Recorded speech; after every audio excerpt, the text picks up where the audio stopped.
ವೀಕ್ಷಕರೇ, ನಮ್ಮ ಚಳ್ಳಕೆರೆ ಟಿವಿಗೆ ಸ್ವಾಗತ. ಇಂದಿನ ಪ್ರಮುಖ ಸುದ್ದಿ. ಒಂಟಿ ಮನೆ, ಒಂಟಿ ಮಹಿಳೆ, ವಯೋವೃದ್ಧರು ಹಾಗೂ ಇತರರು ಒಂಟಿಯಾಗಿ ವಾಸಿಸುವವರ ಜೊತೆ ಸದಾ ಪೊಲೀಸ್ ಇಲಾಖೆ ಇದೆ ಎಂಬುದು ರಾಜ್ಯ ಸರ್ಕಾರ ಜಾರಿಗೆ ತಂದಿರುವ ಆಸರೆ ಯೋಜನೆಯಾಗಿದೆ ಎಂದು ನಗರ ಠಾಣೆ ಇನ್ಸ್ಪೆಕ್ಟರ್ ಕೆ. ಕುಮಾರ್ ಮಾಧ್ಯಮದೊಟ್ಟಿಗೆ ಮಾತನಾಡಿದ್ದಾರೆ.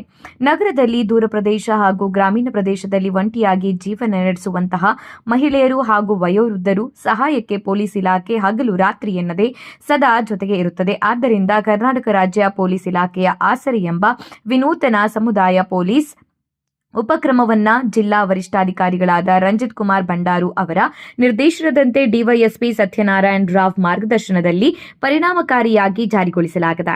ರಾಜ್ಯದಲ್ಲಿ ಒಂಟಿಯಾಗಿ ವಾಸಿಸುತ್ತಿರುವ ಮಹಿಳೆಯರು ಹಾಗೂ ವಯೋವೃದ್ಧ ಹಿರಿಯ ನಾಗರಿಕರ ಸುರಕ್ಷತೆ ಮತ್ತು ಯೋಗಕ್ಷೇಮವನ್ನು ಕಾಪಾಡುವುದು ಈ ಯೋಜನೆಯ ಮುಖ್ಯ ಉದ್ದೇಶವಾಗಿದೆ.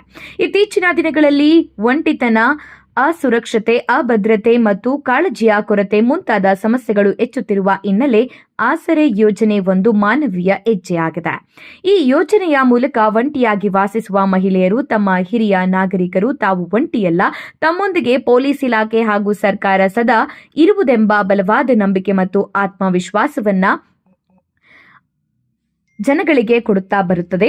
ಯೋಜನೆಯ ಅನುಷ್ಠಾನದ ಭಾಗವಾಗಿ ಪೊಲೀಸ್ ಅಧಿಕಾರಿಗಳು ಮನೆ ಮನೆಗೆ ಭೇಟಿ ನೀಡಿ ಒಂಟಿಯಾಗಿ ವಾಸಿಸುವವರ ಕುಂದುಕೊರತೆಗಳನ್ನು ಆಲಿಸಿ ಅಗತ್ಯ ಸಲಹೆ ಮತ್ತು ಸಹಾಯವನ್ನು ಒದಗಿಸುತ್ತಿದ್ದಾರೆ. ತುರ್ತು ಸಂದರ್ಭದಲ್ಲಿ ತಕ್ಷಣ ಸ್ಪಂದನೆ ದೊರೆಯುವಂತೆ ಈ ಒಂದು ಆಸರೆ ಯೋಜನೆಯನ್ನ ಕೈಗೊಳ್ಳಲಾಗಿದೆ. ಹಾಗೆ ಈ ಕುರಿತು ಜಾಗೃತಿ ಮೂಡಿಸುವ ಕಾರ್ಯಕ್ರಮಗಳನ್ನು ಕೂಡ ಹಮ್ಮಿಕೊಳ್ಳಲಾಗುತ್ತಿದೆ. ಹಿರಿಯ ನಾಗರಿಕರು ಹಾಗೂ ಮಹಿಳೆಯರೊಂದಿಗೆ ನೇರ ಸಂಪರ್ಕ ಸಾಧಿಸಿ ಅವರ ವಿಶ್ವಾಸ ಗಳಿಸುತ್ತಿದ್ದಾರೆ.